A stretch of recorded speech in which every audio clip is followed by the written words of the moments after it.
débarquement sur les plages de Normandie, à Omaha Beach. Ça fait partie de ce que j'appelle une fiction mémorielle. D'accord?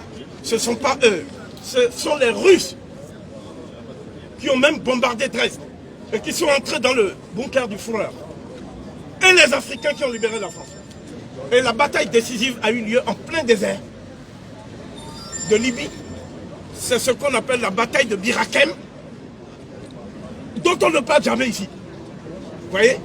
Dont on ne parlera pas au cours de toute la semaine de célébration de De Gaulle. Je termine en disant que, après vous pouvez poser les questions que vous voulez, je termine en disant que sur la place de la Concorde,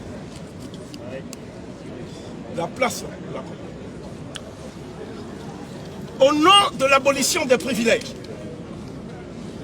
on a décapité et guillotiné Louis XVI. Et lorsqu'on a décapité Louis XVI, il manquait une voie pour que sa vie soit sauve. Et ceux qui ont dit il n'en est pas question, Robespierre, Saint-Just, Marat, Danton, Collot d'Herbois, tous ces gens-là n'ont pas aboli les privilèges. Si on avait aboli les privilèges, la République n'aurait pas continué à faire la colonisation et l'esclavage. La Première République a poursuivi cette injonction à faire le Code noir. Oui. Le Code noir. Et la Deuxième République l'a fait et a achevé l'industrialisation de la France. Sur le dos des nègres, la Troisième République a occupé militairement tous les territoires qu'on appelle ultramarins, ce qui a fait de la France la plus grande puissance maritime du monde. Vous voyez, la Guadeloupe, la Martinique, jusqu'en Guyane, c'est-à-dire nous sommes aux frontières de l'Amérique du Sud. Eh bien, c'est ça qui a fait que la France est la plus grande puissance maritime du monde. Qu'est-ce qui a fait que la France est la plus grande puissance, est une puissance nucléaire? Qu'est-ce qui a fait ça? C'est l'Afrique. Je m'explique. Le général de Gaulle, comprenant à l'issue de cette guerre, cette fameuse guerre, dont je vais dire le dénouement absolument tragicomique, le dénouement est très simple. Les Africains qui se sont battus pour la France, à l'intérieur, dans les maquis de Glières, plateau de Glières, avec Tom Morel, dans les maquis de Brest, etc. Ces Africains se sont retrouvés au moment où le peuple de France délivré voulait célébrer ses héros. Ils ont été arrêtés sur ordre du général de Gaulle, désarmés, déshabillés, pour qu'il n'y ait pas de noirs sur les Champs-Élysées au moment du défilé triomphal.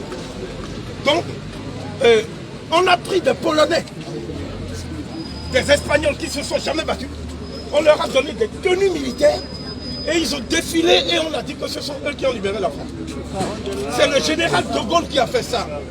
Donc cet acte de forfaiture du général de Gaulle méritait qu'on donnât au peuple français.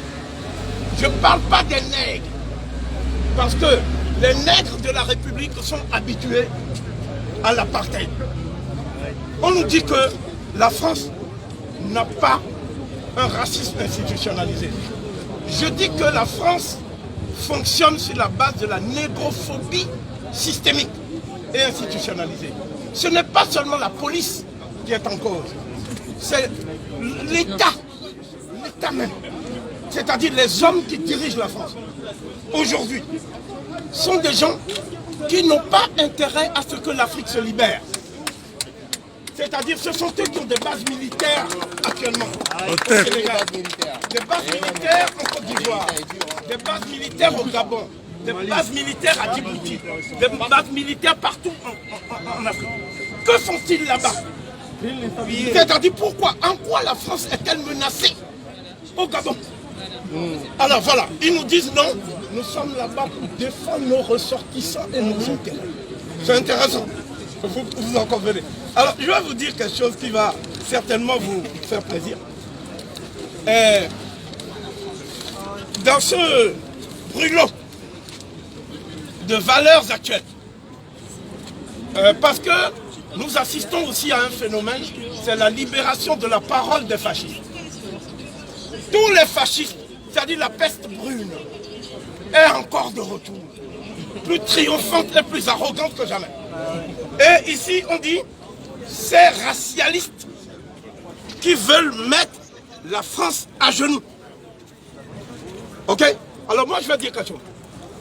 Nous n'avons plus besoin de mettre la France à genoux. Le virus s'en est chargé. Le corona. Nous tous on a peur, donc on porte les museliers, non? Le virus s'en est chargé. Mais ce que nous voulons, c'est que la France enlève son genou du cou de l'Afrique. Au tête.